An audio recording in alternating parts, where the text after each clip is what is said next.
미얀마의 지정학적 특수성을 한마디로 말한다면 남아시아와 동북아시아를 잇는 내륙의 운하, 이런 이유로 2차 세계대전에 이어 향후 30여 년 동안 미국과 중국, 이어지는 중국과 인도 패권 전쟁의 2대 전략 벨트 상황에 놓일 가능성이 높아 보입니다. 지구별의 5대양, 태평양 대서양, 인도양, 북빙양, 남빙양 중에서도 특별히 태평양 대서양 인도양을 3대양이라고 부르는데 3대양을 연결하는 전략 항로 운하를 보면 대서양과 인도양은 아프리카 대륙의 남단 희망봉을 거치지 않고 수에즈 운하를 통해 지중해와 홍해로 이어지고, 동태평양과 대서양은 남미 끝에 있는 마젤란 해협을 통과하지 않고 파나마 운하를 통해 빠르게 연결된다는 것을 모르는 분은 거의 없을 텐데요. 그럼 인도양과 서태평양을 연결하는 가장 빠른 통로가 어디인지 살펴보도록 하겠습니다. 그곳은 미얀마 앞바다인 안담만 제도와 싱가포르 사이에 있는 전세계 해상 운송량의 약 25%, 세계 원유 수송량의 50%가 통과하는 지구의 요충지 말라카 해협이 됩니다.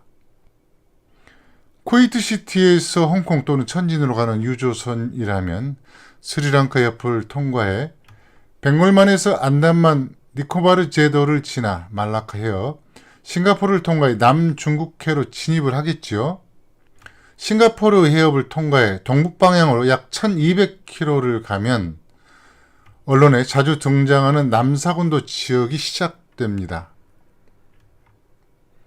남사군도, 중사군도, 서사군도, 동사군도 등을 포함한 남중국해와 인접한 인도양 경계지역은 2차 세계대전 이후에는 미국의 앞마당처럼 곳곳에 군사기지가 운영되고 있습니다. 말라카 해협의 입구인 싱가포르에는 스텔스 구축함 등 미국의 최신 전술 무기가 배치되어 있고, 브루나이, 필리핀, 대만, 오키나와, 일본 열도는 미 제7함대를 중심으로 세계 최강의 미군 전력이 투사되고 있으며, 서해의 중심이자 북경에서 900km 거리에 있는 평택에는 미군의 세계 최대 해역기지인 캠프 함프리스가 위치하고 있습니다.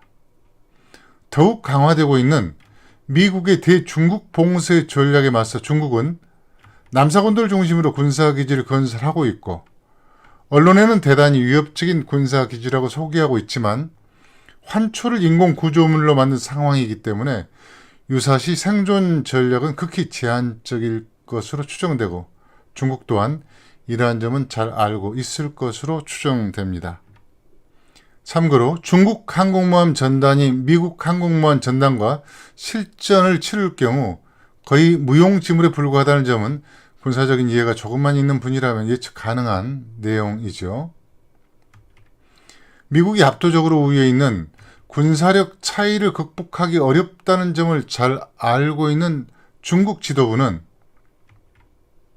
중동 원유 등을 수입할 때 미군이 말라카 해협과 남중국해를 차단할 경우 중국은 사실상 해양으로 접근할 수 있는 통로가 막혀버리기 때문에 회피 루트를 찾게 됩니다.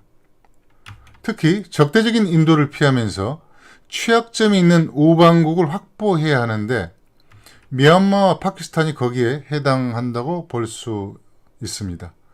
1차적으로 카스페우 원유와 가스는 투르크메니스탄, 카자흐스탄 등 고대의 천산목로 실크로드로 파이프라인을 구축하고, 이어서 남부 지역은 말라카 해협으로 들어가지 않고 벵골만에서 바로 미얀마 라카인주 짜옥퓨 항에서 내륙을 가로질러 운남성 본명으로 연결되는 고대의 보석 루트 또는 버마 로드를 복원하고, 끝으로 중간지대는 고대 메소포타미아와 인더스 문명의 해로를 연결하는 과다르항에서 카라코람 산맥을 넘어 천산 남로 또는 서역 남로로 연결하는 구법승 루트의 파이프라인 공사를 진행하고 있습니다. 이런 지정학, 지경학적 이유 등으로 미얀마는 파키스탄 등과 함께 패권 전쟁의 2대 전략 배트에 놓일 가능성이 높다고 말씀드렸고, 그런 까닭에 남아시아와 동북아시아를 잇는 내륙의 운하, 미국의 봉쇄 전략을 벗어나는 중국의 생명선에 해당하기 때문에 미국의 대중 봉쇄 전략이 유지되는 한 중국의 미얀마에 대한 태도는 쉽지 않을 것이다, 이렇게 예상됩니다. 미얀마 하면 인도네시아의